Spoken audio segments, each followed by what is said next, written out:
Hi, welcome to One Degree Shifts. I'm your host, Pascal and I'm the co-founder of Nectar. We're a psychedelic support ecosystem. And today I'm really excited to talk with my friend, Andrea Langlois. She's an organizational ecologist, coolest title ever. And she's a strategic consultant, and she's been involved in the psychedelic space for well over a decade. Hi, Andrea.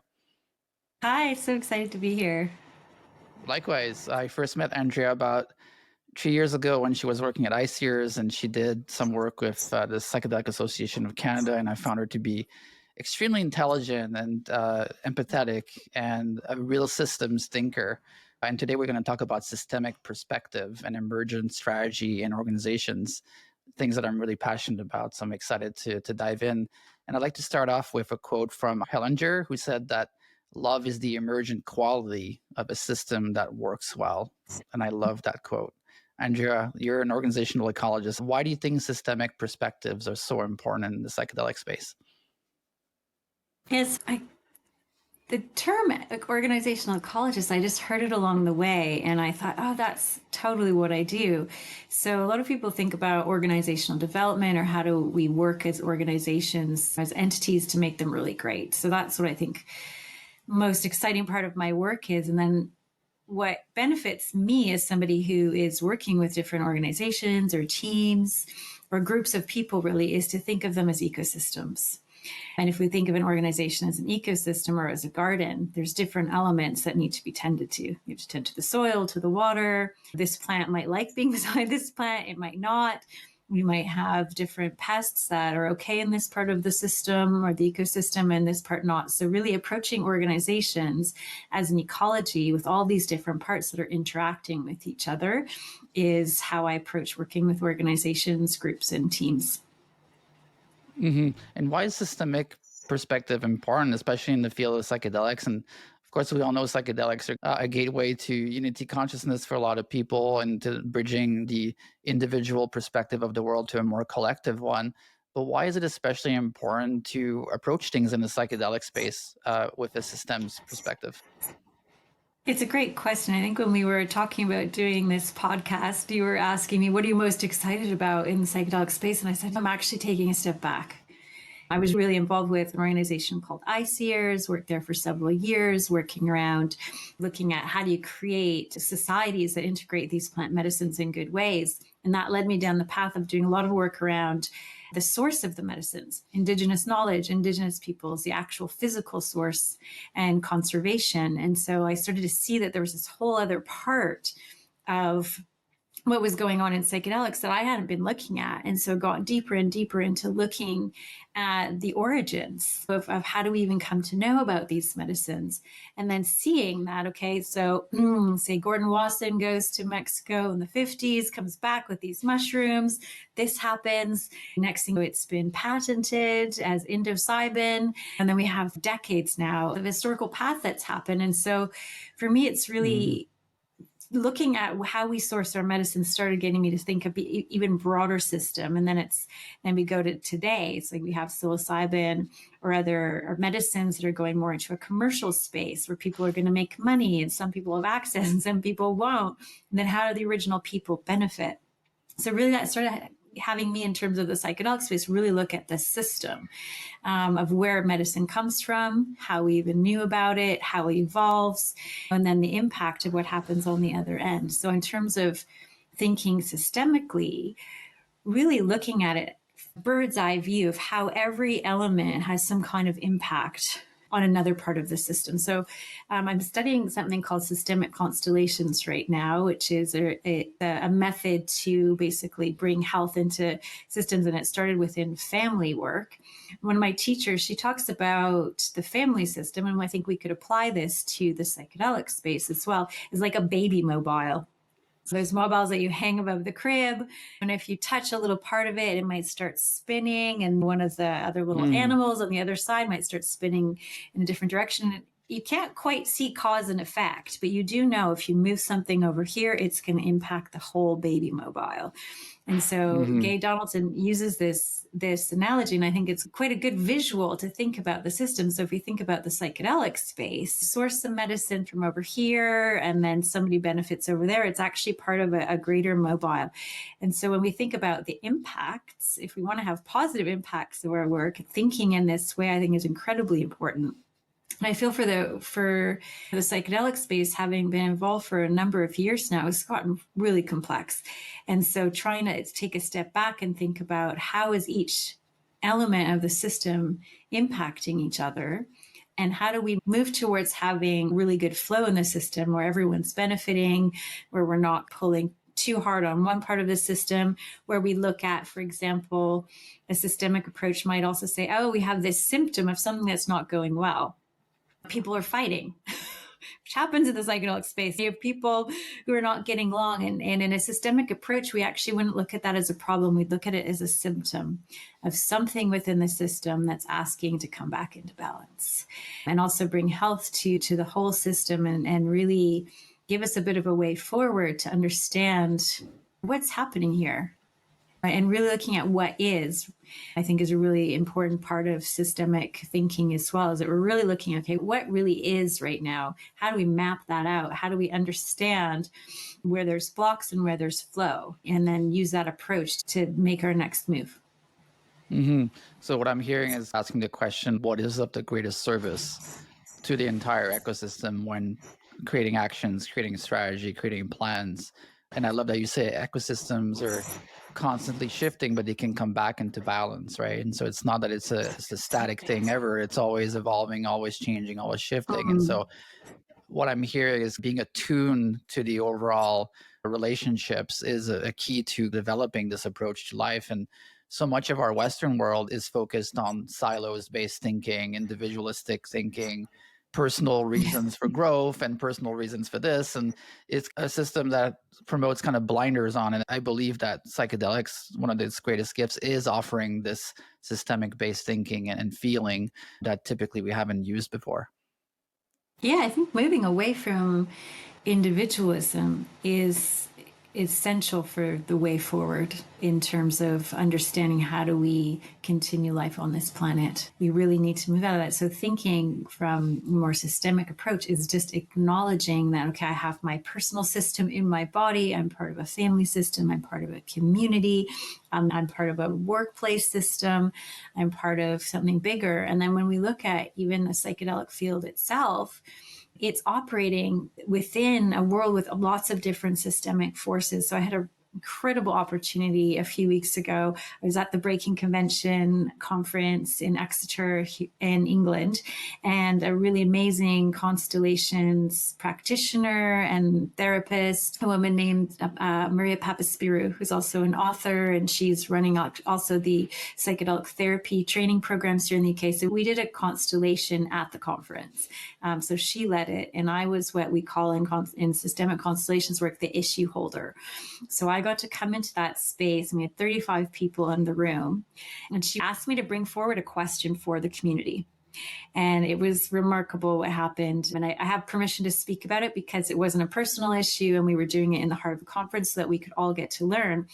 What was really fascinating is I had been thinking about the issues burning within me, which one of them is, how do we create the mental health revolution for all? And if you're just listening to this, I'm putting air quotes around that, not on the backs of anybody. So how do we create a psychedelic space that's not exploiting someone over here for the benefit of someone over there? How do we think about global health? And this is the question I was sitting in with as we walked into the room. And then something happened. And this is what in systemic constellations work is called sensing. You're just watching what's happening in this space, or what we call the field, because we were already creating a container. It's a lot like creating a psychedelic ceremony space when you do this work.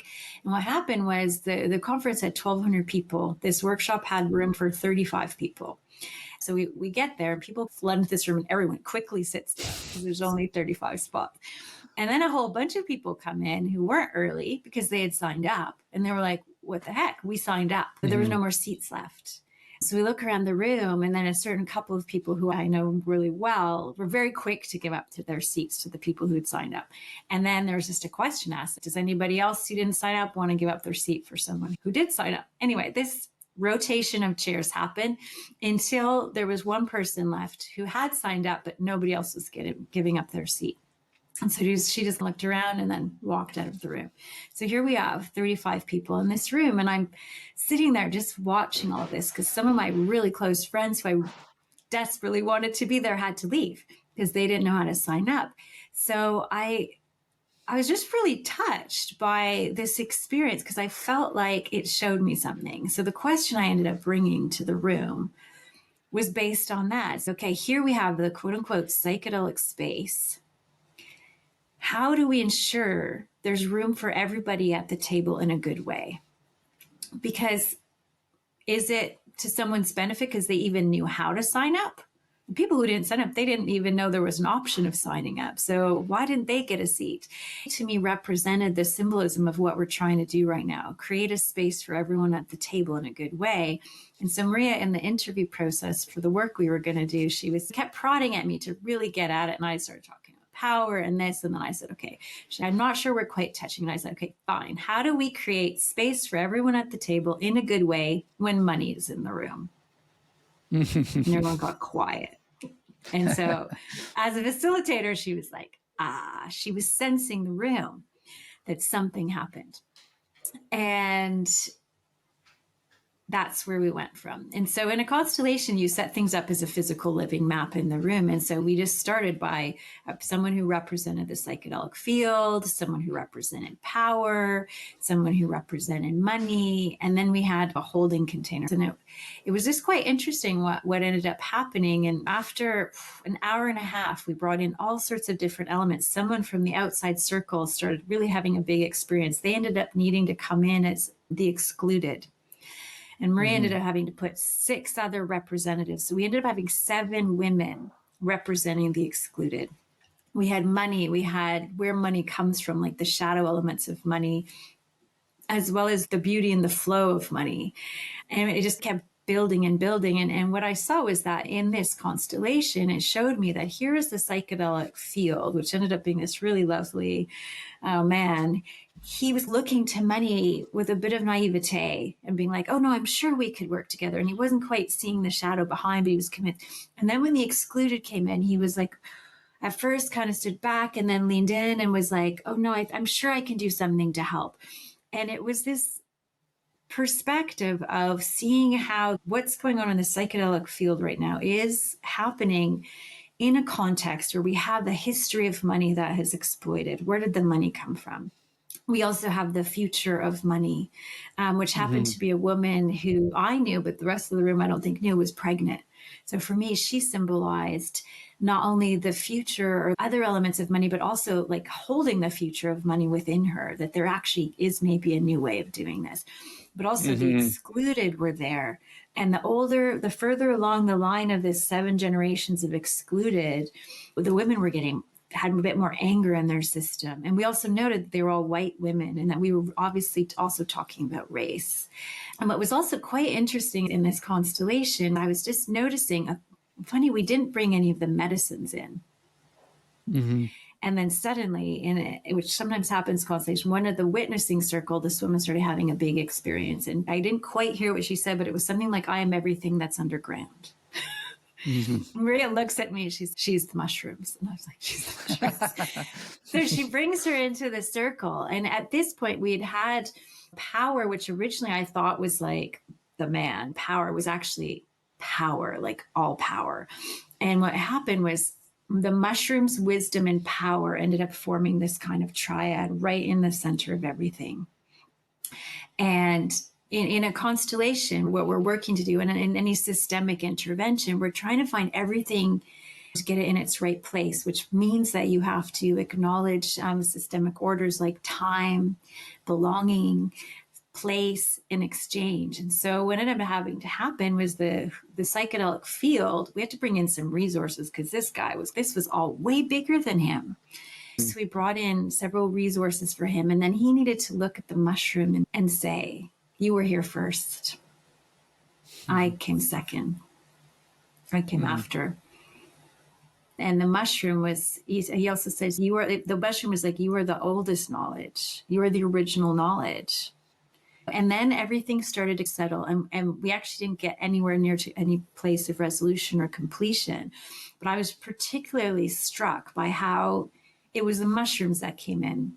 There was a moment where Maria looked at me and said, oh, should we bring in other medicines? And it was clear, no, that the mushroom was the original source of knowledge. And that things started to get a bit more into a flowing place, or a bit more strengthened, especially for the psychedelic field or the person representing that, when he really acknowledged the ancestor mushroom and came into the right place. And what this constellation showed me, on one level, it was extraordinarily humbling, I have to say, to actually hold a question for the whole community. Because what I ended up seeing in front of me through this kind of work was there's a storm inside of me that has all of those components. And I got to see it outside my body in a room with 35 other people who in an embodied way witnessed it and felt it from whatever place. Like, we had greed show up, love was in the room. And I got to see how some of these issues that are really impacting the psychedelic field, the space where money's come from, the potential future of money, the exclusion, the wisdom of the mushrooms, that we're operating in a much bigger ecosystem. And that, of course, the psychedelic field didn't create the problems with money, but it's operating in relation to that history, whether or not it created it. And we can argue about whether it's perpetuating some of that now or not. And so I guess I'm just really grateful to be able to share this. I'm grateful for Maria for holding that space, and for Breaking Convention for allowing us to do that, because it helped me relax a bit to see, okay, other people saw what I saw that day. And the amazing part about this work is we don't debrief it. It goes out alive in each of us, and all of the people in that room had an experience of something, which to me was really seeing something from a bit of a broader perspective and not just focusing on any one element. Yeah, just an example to, I think maybe show rather than tell what the power of looking at things from a different angle can be. That's beautiful. And those 35 people are also connected to the, I think, 1,200 people around the space, which are not actually physically present, but present in their energy. And it's beautiful to approach things that way. And it really illustrates so well how psychedelics are, yes, about personal healing and transformation or activation of the consciousness and all those type of things. But it's also helping us reframe systemic, global, universal challenges that we face as humanity. And so the opportunity is really there to widen the lens and open up the aperture to something much greater than ourselves. And that's what that type of process allows us to do. And I think a lot of us are at some level tapped into that high level consciousness, but we don't necessarily attune to it as much as we could if we just sat down with the intention of, I'm going to tune into the collective field around me, or even my family or my teammates on a team. And you talk about awareness-based thinking, which I'd love for you to help us understand what that means. You're talking about it with that Breaking Convention exercises, thinking beyond our mind and tuning more to awareness. And how do you leverage that in your life? Yeah, I think it's an ongoing learning. We all know that sometimes we sense things in different parts of our body, and really separating it maybe between intuition and instinct. So it's like, how do we develop a skill of being aware of what's happening in our bodies? I think is the first place to start, systematically. Our bodies are often way ahead from our minds, and says, oh, I feel a little bit off. What's going on there?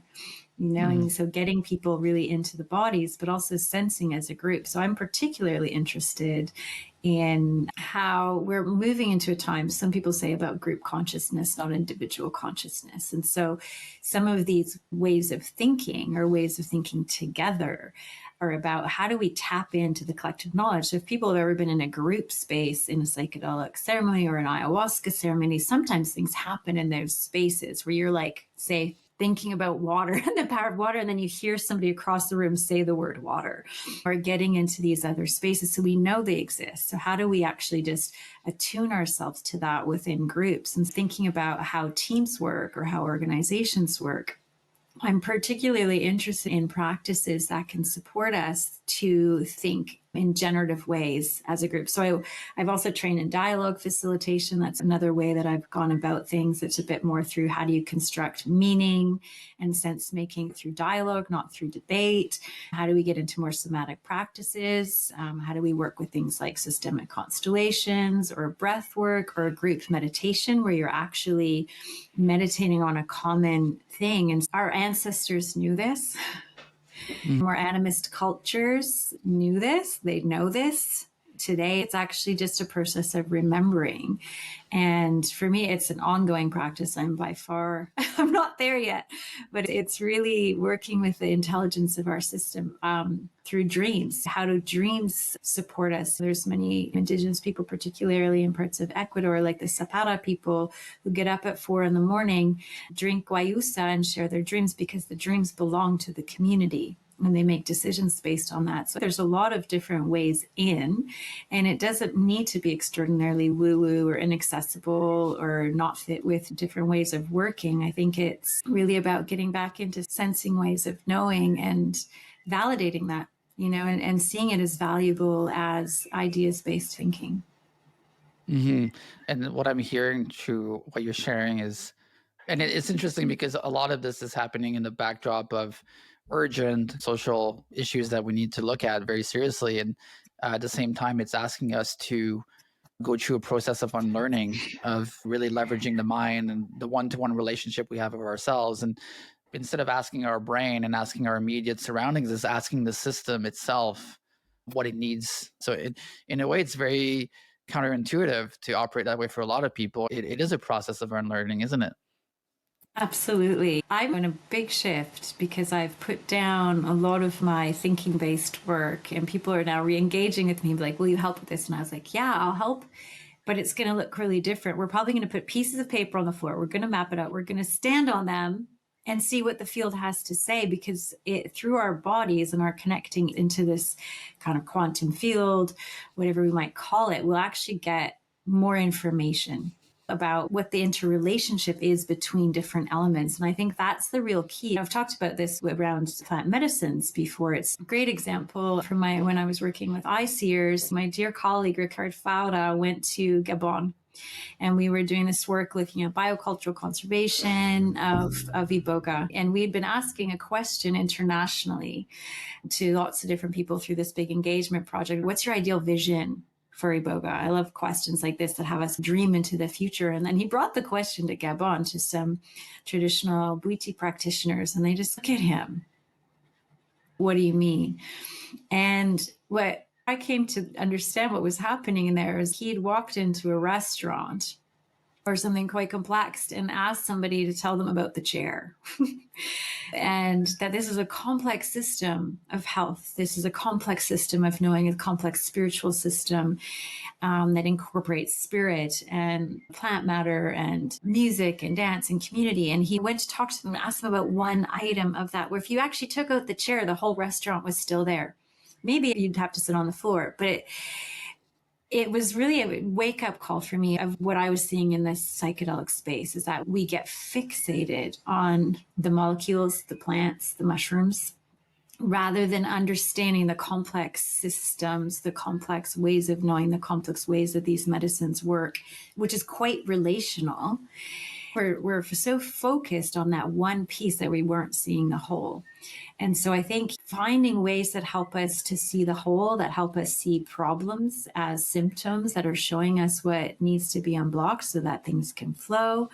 It feels to me like a different way of thinking. But if I look around, there's all sorts of different traditional communities and peoples that they continue to think in this way. And I think we have absolute capacity for it.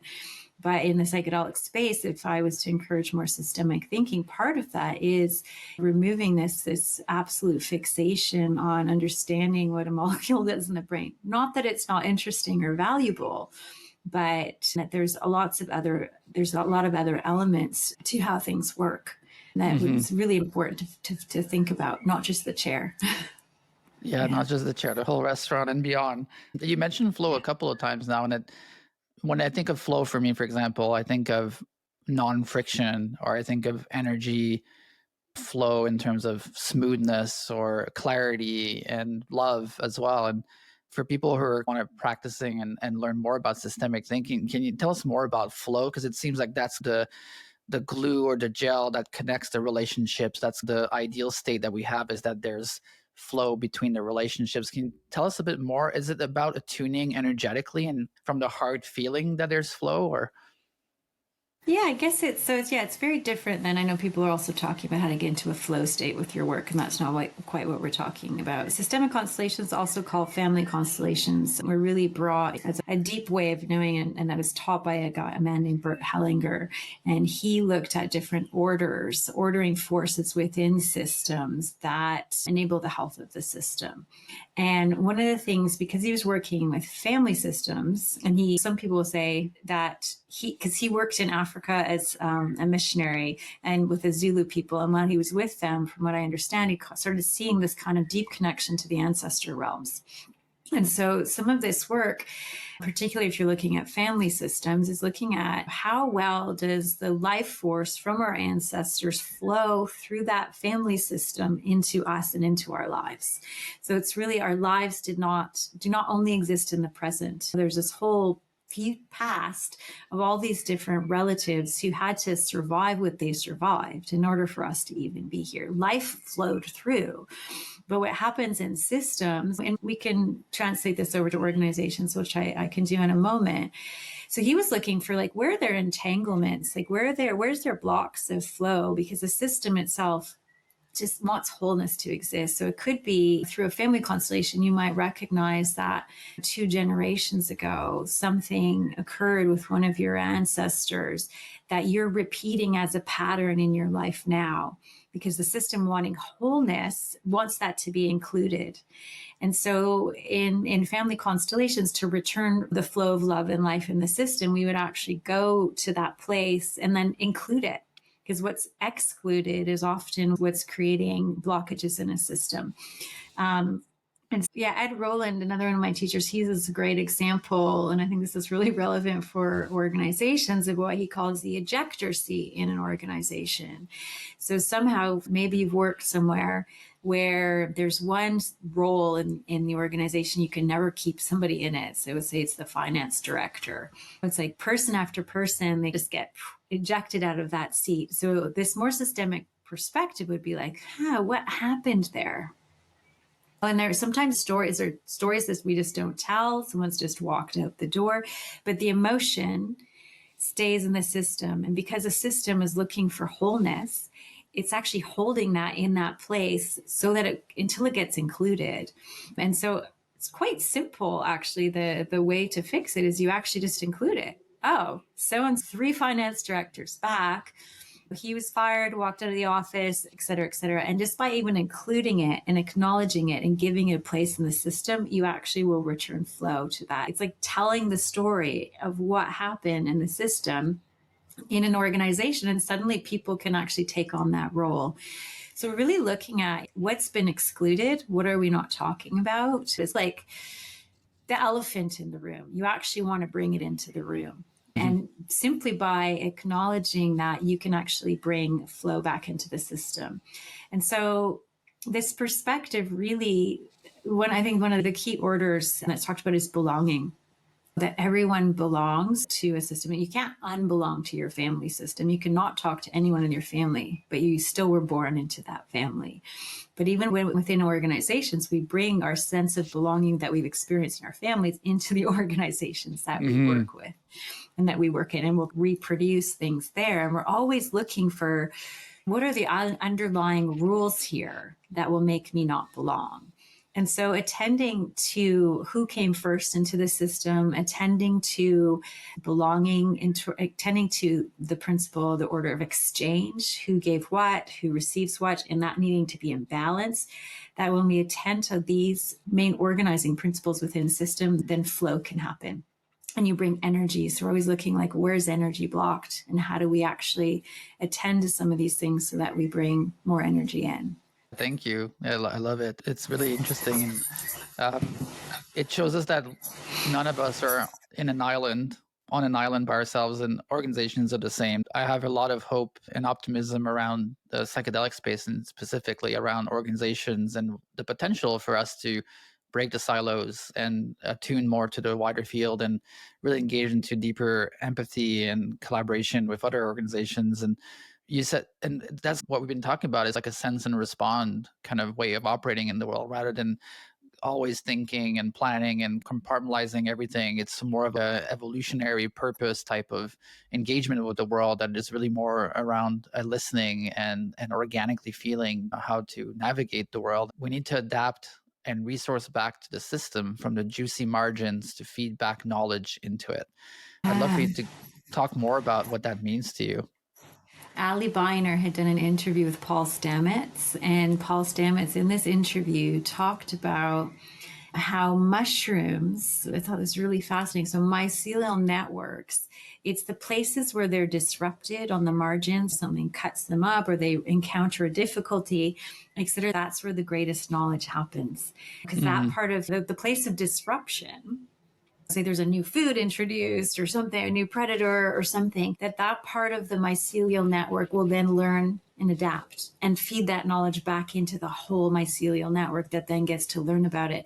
And what I really took from that is also looking at the societies that we're living in right now, where there's a lot of folks on the margin. I think thinking about people of color, so BIPOC communities, queer communities, indigenous communities that have really been facing the margins in these places, the high sites of high disruption. What can we learn from those sites? Not going and trying to take the knowledge, but really respecting that people who've been in spaces of disruption, refugees, people who faced climate collapse, that those are extraordinary sources of knowledge and information for adaptation that we really need to listen to. And so that interview really impacted me.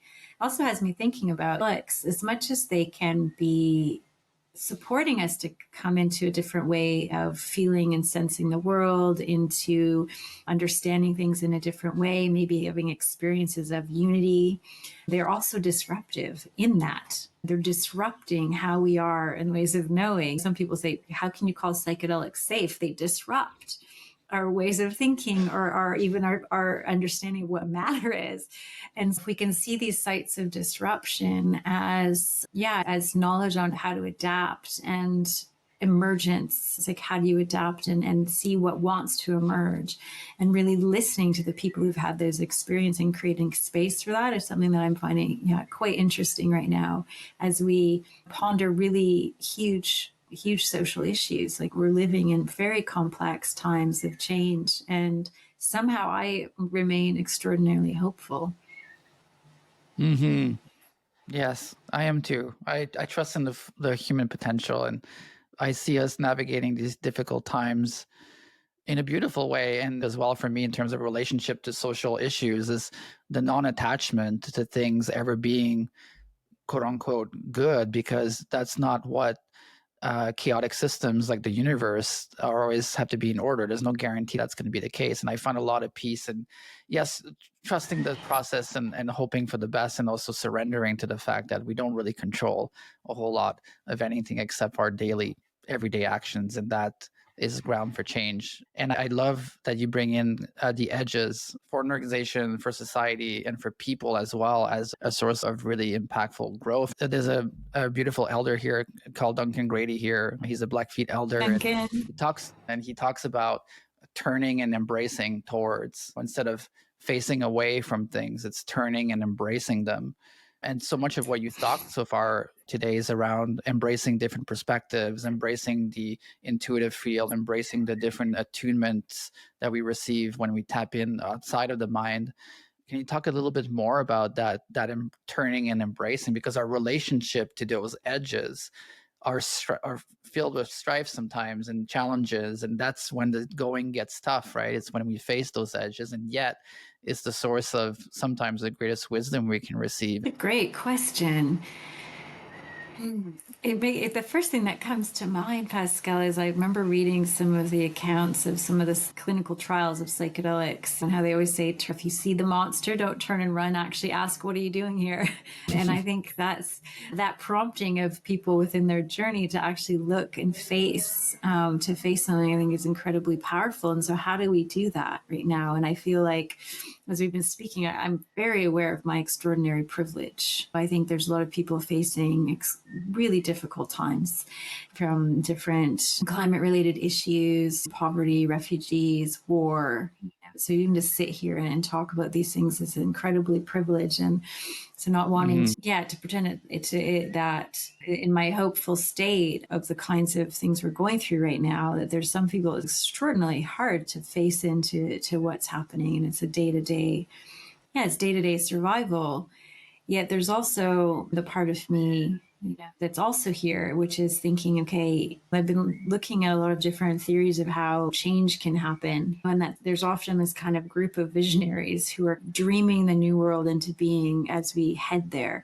And this is really exciting to me and interesting. And then there's people who are trying to hold the system that is collapsing at the same time. And there's kind of entrepreneurial folks who are going to try a bunch of different things. And so I think we all have our place, and that from where we stand, is like, how can I best face into what we're experiencing as humankind right now in the best way that I can, which is maybe looking around me and be like, how do I support biodiversity where I live? How do I lend my support to different issues?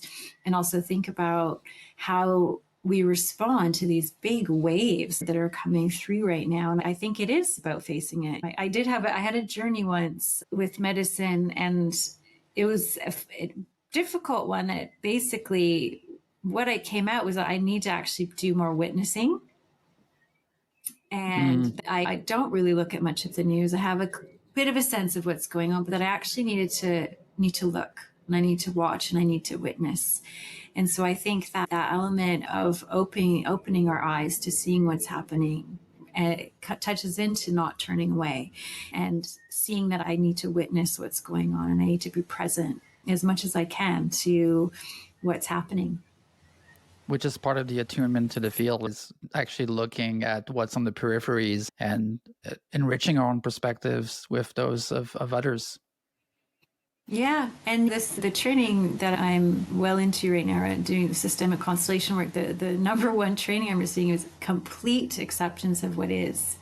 And even standing by the part of the system where the perpetrator is standing, because what's there that needs to be included, what's there that we don't want to look at, what healing needs to happen there, and really accepting it all or seeing it all, except I think is an incredible important part of taking stock of what's happening now, so that we can really turn towards the future and really harness the energy of the system to bring about positive change.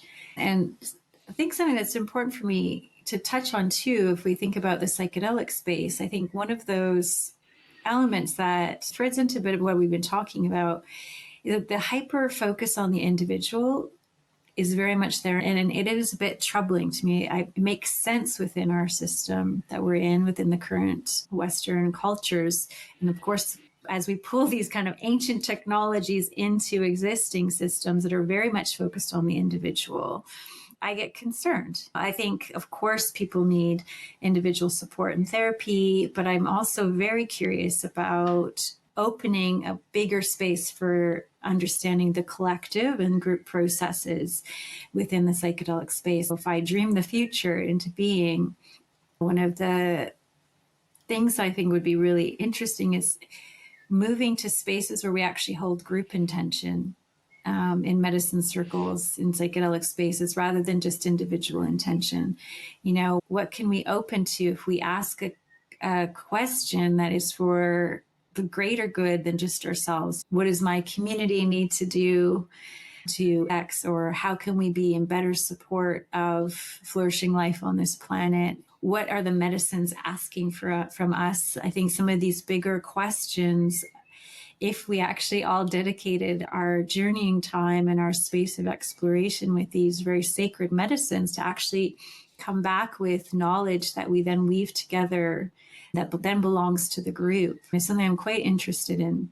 Come back to this piece around group consciousness, and what the true potential is, I think, for the psychedelic space is really to hold space for more than just the individual healing. Not that's unimportant, because of course people are struggling and are looking for support in a lot of places, but really returning to this more holistic perspective of, like, maybe that I'm looking at a beautiful tree out the window here right now. What role does that tree have in my day-to-day life and in a ceremony? And so how do we connect more with nature? How do we do, how can the psychedelic integration into Western culture incorporate some more of these components, such as community and group intention?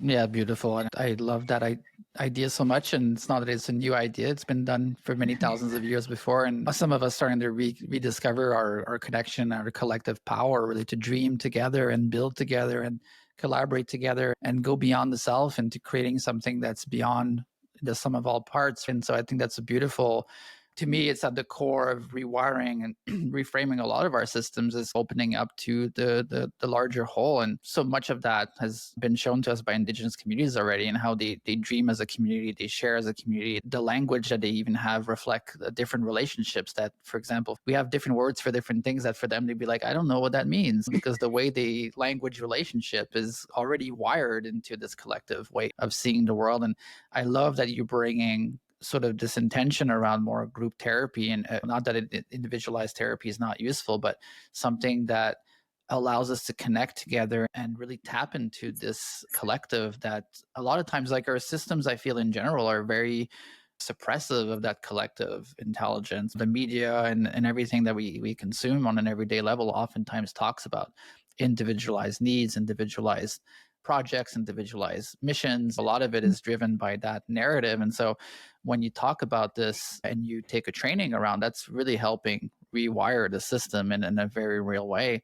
What are some ways that you feel like are good processes and ways, for example, facilitators or maybe people doing integration work right now, or people hosting retreats, that they can weave in more of that group consciousness therapy modality? I feel it starts with them and how they're working together to begin with. I think it's really starting in the foundation. If I were to pull a group of people together, or support a group of people that were forming some kind of collective project, I would start there. If in the foundation of how they work together, they're actually engaging with the people that they're working with to harness ideas together, to do group meditation, group breath work, but with the idea that maybe a piece of what I learn in that meditation, or something I come back from the dream world with, is actually belongs to the group. And if we put it in the middle and we make sense of it together with whatever you captured and caught,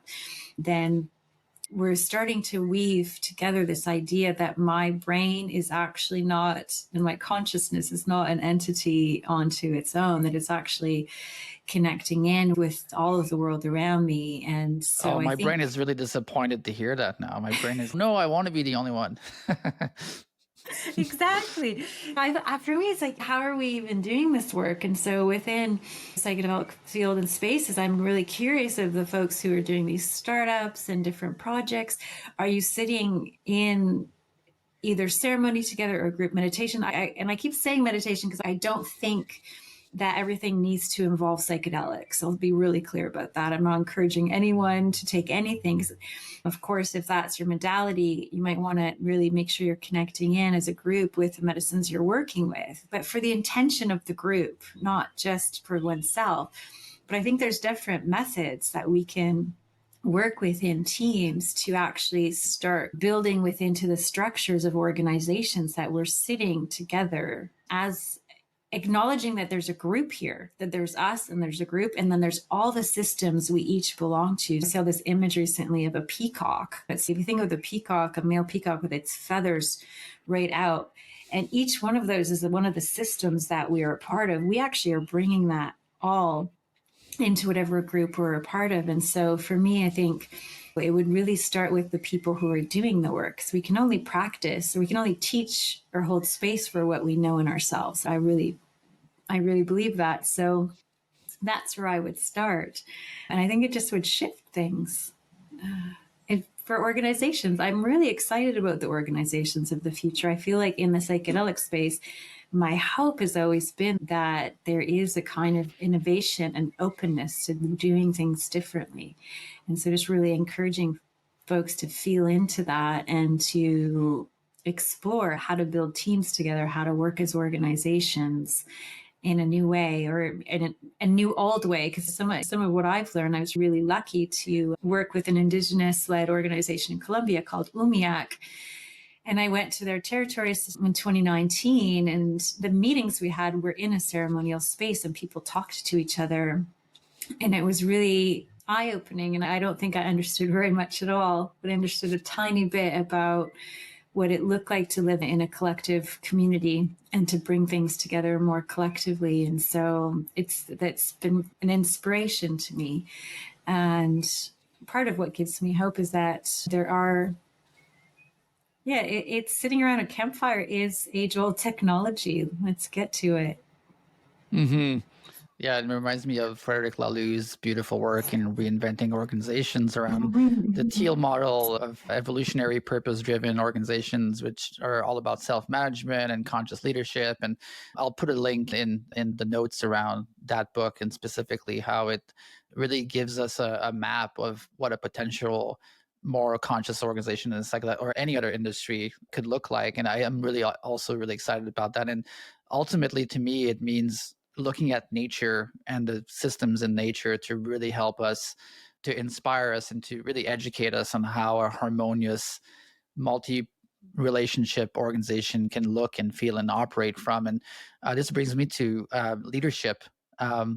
So for organizations in the space that are looking at doing this, or are people in general interested in doing this that have leadership positions or are part of teams that want to bring this into their organization. Of course, leadership often reflects the organizational from an external and internal perspective. And so what do you see in terms of leadership when navigating systemic perspectives and more collective consciousness? What I've really learned is that as a leader, we bring our family systems in with us. And that's been really fascinating for me to dig into. How we felt in our family systems comes with us everywhere. And I think we have to think of there's different levels. Like there's the personal, what we bring in personal, thinking of the team, thinking of the organization. So there's these different layers. So I think as a leader, I think practices that can help with sensing and seeing the whole organization. So working with people, there's lots of systemic coaches out there that can bring these kinds of practices into organizations. And so really thinking about how do we feel into what's happening within the organization from different places, and understanding organizations as evolving, as alive, as emergent, and being curious. I think that's the biggest thing, is being willing to see what's happening around us as leaders. And so I particularly like working with leaders because I have a real passion for supporting people who are going to, if they're successful in really finding their ground, and seeing things differently and sensing into things differently, that they have quite a broad impact on the organizations that they're leading.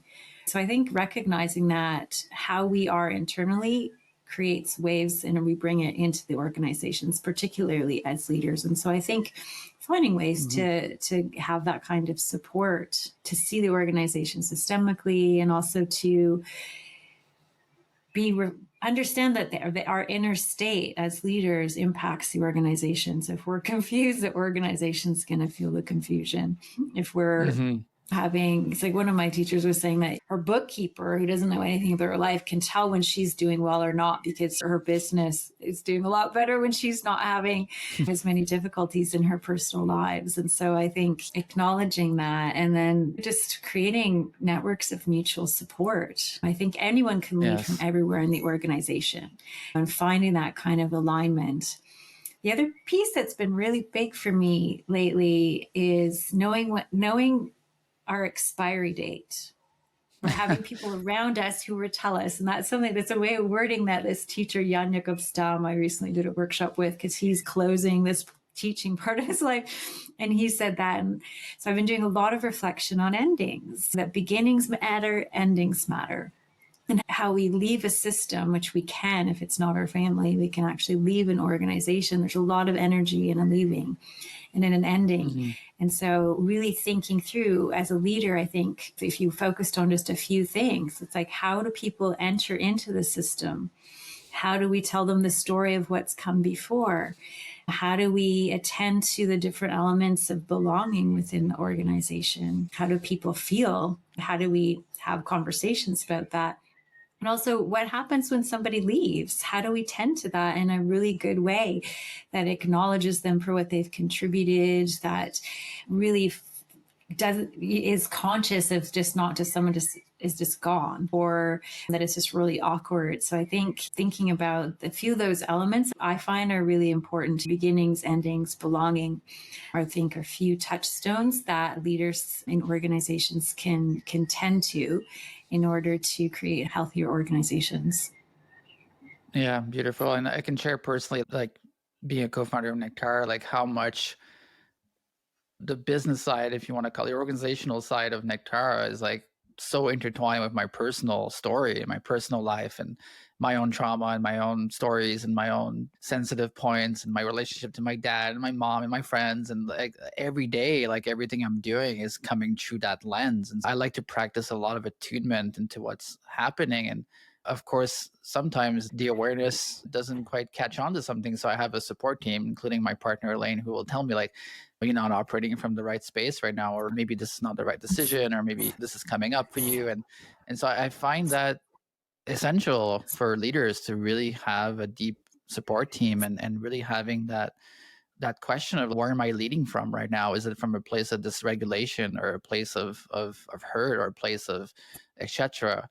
And I find a lot of potential for that, for growing for organizations, is that having that cycle of feedback or the cycle of support, the cycle of attunement, and having the practices like you shared just now around tapping into the collective. And I have two more questions, and one of them is related to this last one, which is, as a person who's really tuned into those ideas, like how do you personally leverage these ideas in your day-to-day life? Great question.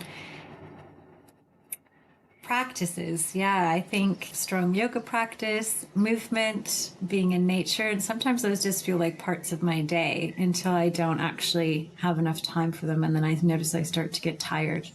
I think that's really important. And then different kinds of ritual practices. I've spent a bit of time the last few years in the UK. And what I've loved about the communities here is that there's really growing land-based spiritual practices, like doing land offerings, drumming, being with other people, reviving different Celtic traditions, which some of my ancestry. So attending to my ancestry and learning about what happened in my family, where there might have been people that were forgotten, has been a big part of what I've been working through recently. It's a way to see if I can actually feel more ancestral energy coming to me. And just learning, where did I come from? Where are my people from? One of the greatest gifts, I think, of some of these medicines that don't come from where I'm from, that have been a part of my life, is they've woken me up to thinking about my own lineage, the land I'm on, connecting with the land every day. Those have become really important practices that keep me grounded and here in the here and now. And I have mentors. I think that's also incredibly important, people who've seen me over a period of time. So I think between kind of body-based practice, eating healthy, thinking about where my food comes from, and then having mentors and people around me and different communities, definitely what helps me bring energy to the work that I'm doing. And I'm one of those lifelong learners. I love a good workshop and places to think and evolve.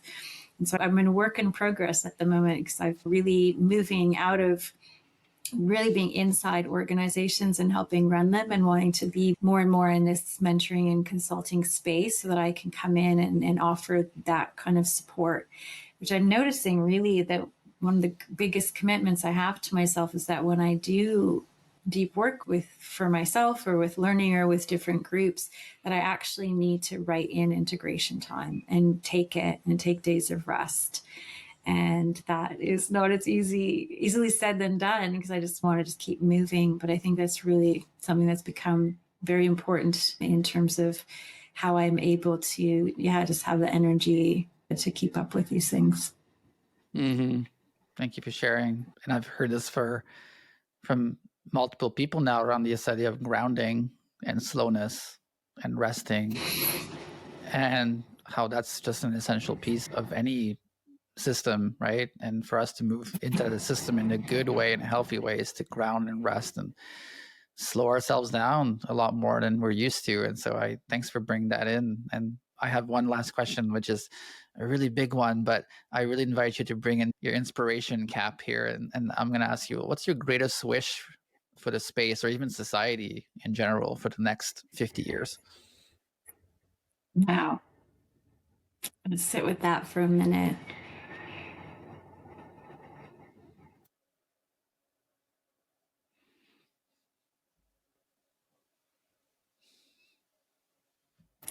So as I sit quietly, I actually am hearing birdsong really strongly outside the window here. And when I hear songbirds, it's both really beautiful, and then there's this kind of shadow side that comes in, and I'm like, oh gosh, what happens when the birds are gone? And so I think for me, biological and cultural diversity has really come into my awareness as being a really critical and important part of our path forward. And there's a really great organization that works internationally that I worked with for a while. It's called Flourishing Diversity, and that's really their focus, is this biocultural conservation, as well as the Indigenous Medicine Conservation Fund that I was part of. And in my heart of hearts, as I look out this big oak tree out the window and I hear the birds, it's really that we are able to, as much as we can with our capacities. Some people live in cities and apartments and have to work long hours,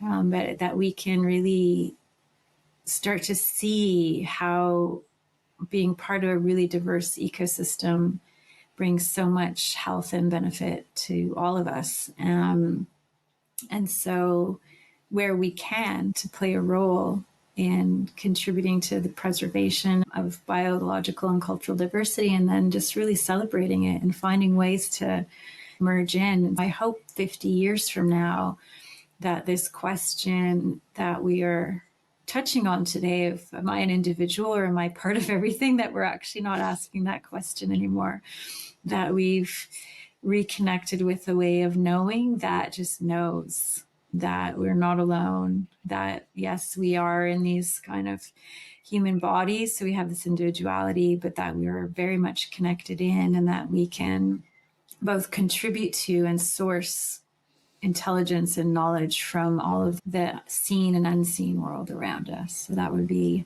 my greatest hope of where we're going as a society, as a people, as part of Gaia. That's beautiful. And I'm going to tune in after this podcast recording to send a prayer so that everyone in the world can receive a little touch of energy around that idea. I think it's a very essential one, so important. And thank you for bringing that up. And if you're listening to this right now, please go outside and connect with a tree or birds, or just sit around and look and witness the beauty and all the relationships that are just around you in that moment. It's a beautiful thing to witness, and how recharging and restful it can be. And I'll be doing the same thing. Andrea, thank you so much. That was lovely. Your brilliant mind, brilliant heart. Thank you so much for sharing and doing this work. And looking forward to connecting again and having you as a consultant and all sorts of things, because I think you bring a lot of really deep attunement and wisdom to things that are so important to look at. Thank you so much. Really appreciate it. Thank you, Pascal, and an enlightening conversation. I love how it's flowed and weaved between us, and hopefully people can take some inspiration if they like it, leave the rest, and just, yeah, really grateful to be a part of the weaving that's happening within the psychedelic space at this moment in time. Thank you. Have a lovely day with the birds.